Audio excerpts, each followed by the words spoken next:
I would like to preface this with how I believe that small crimes lead to big crimes. It's a proven fact as things go. But anyways, about a week ago, this tenant here who's appearing at the door decided to have her friend parking my yard, at which point I called the police. Now while I was gone, at this point in time I'm 80 miles away sleeping under a park bench, they decide to just drive through my yard, carte blanche, like it's no big deal, already having had called the police on them. Now you leave tire tracks, which is evidence. But this isn't the worst part of what goes on at that house. What follows is it comes to be expected. It doesn't defy expectations, but at the same time it's a rude awakening for me. So what I'm going to try and attempt to do is watch the video and give a play-by-play, kind of Jim Ross style. So there's the tenant again, and she's obviously frustrated. She goes to go back inside. She's standing in the doorway. I guess a play-by-play isn't necessary, but at this point she gets shoved back into the door. Now, from what I understand, it's her boyfriend who does this. So she goes off frame, and I don't know what happens here. There's going to be some edits, so pay attention to the timestamps because there's going to be some jumps as well. So she backs out the, well, she doesn't back out the door, but she gets front kicked, like in the stomach, out the door. And I guess, obviously frustrated, but impotent in her response to do anything about it. She goes back in, comes back out, holding her face. Why she's holding her face, I don't know. I don't see a light there, so I can only assume that people her age, who typically have a cell phone up to their head, she does not have one, so she's holding her face. She attempts to go back in, and at this point, that's the boyfriend, tough guy, who lives on the back street. He decides to just beat feet away from the situation. Don't worry, he'll be back. Now, as this drama's playing out, she's out there shouting in the street, and this is what wakes me up. In the upper right, you can see another party guest starts kicking the door. Now, this guy's a fucking liar, by the way, because when I came out to confront the situation, he was across the street trying to cool out the other neighbor who had responded.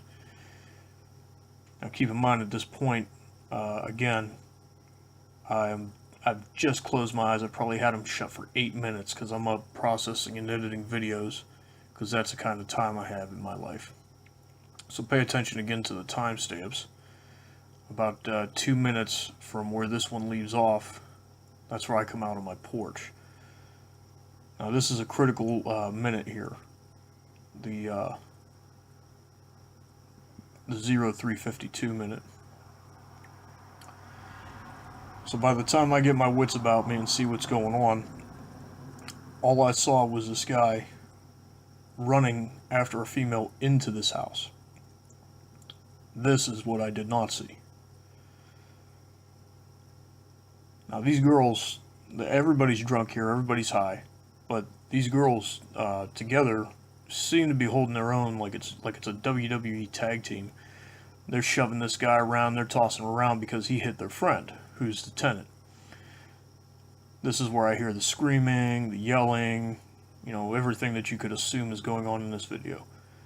So, after he gets shoved to the ground here, he's had enough. It looks like she spit on him at that point. Who cares what she did? I mean, he had his comeuppance. But right there, he decked the shit out of her, and that's what, I didn't see that, but I saw him punch that window, and that's when I started to respond. He kicked the door, and as he was coming out, I cooled him out, ordered him to get on the ground, at which point he gets on the ground. Now as I pie off the vehicle, that's when I see her, and I immediately go gun down and reholster. I tell him at this point, back away, move away, and he takes that opportunity to dash back home. I check her for responsiveness. She's semi-conscious. So then I go to get my phone to call 911. So I'll break that down in a slower review, about half speed. This might even be quarter speed, not sure. So again, there I am on the left responding. I see him kick. That's when I start to draw on the run. I come up, pistol out, get in a good stance, and to quote myself, I go, "I'm gonna put 2 rounds in your goddamn chest. Get on the fucking ground." And he's like literally one of the most compliant people I've ever pointed a gun at. Unfortunately, I'm in an unofficial capacity at this point, so I don't have any detaining or arrest powers. So he no longer becomes my primary concern. They can deal with him. Her responsiveness becomes my primary concern. After I tell him to back away and I reholster, I asked her, can you breathe? Are you okay? And she just laid there moaning. And I don't think she heard me, and even if she did, I don't think she would have listened, but I told her not to move. So again, I'm ordering him to back away from her. And again, I did not witness him hitting her, but I was able to assume or ascertain that. I don't want to make an assumption and make an ass out of you and umption, or assume and make an ass out of you and me, but I was able to ascertain that, so I'll make an ass out of Ertain.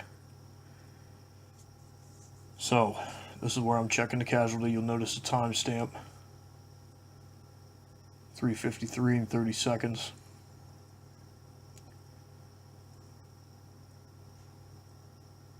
Now, at this point in time, I'm also taking flack from across the street from the guy who was kicking the door.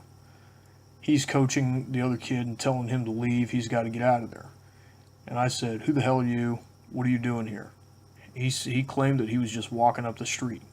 Now, I didn't put 2 and 2 together in my head. I took that as it was, and I said, okay, he's just walking up the street, whatever.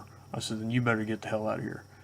Now, this is about the fastest thing I do is take my doughy ass in there and go get the phone. At this point in time, you can see 3:53:53. I'm calling 911. Even my phone's time date stamp says 3:53 is when the call went out. The time on the cameras may be a little different. Now, I don't have any visibility on the, we'll call her the primary victim and a guest, not the tenant. She gets up, goes back inside. Now I'm doing crowd control across the street, telling people to stay put, not to move anywhere, but who the hell's going to listen? Anyways, by the time the cops get there, I'm showing you this clip just so you can see. I got an industrial sized can of pepper spray there, and I actually put a shirt on because I'm not going to be that dickhead on cops that doesn't have a shirt on. So, just again, a little critique and breakdown. After watching this video, now I know the guy's a lefty. Once he kicked that door, kind of just trotting, moving a little slow, come gun up, kind of a lackadaisical draw to. I mean, yeah, sure, I just woke up, but I had that kid dead to rights.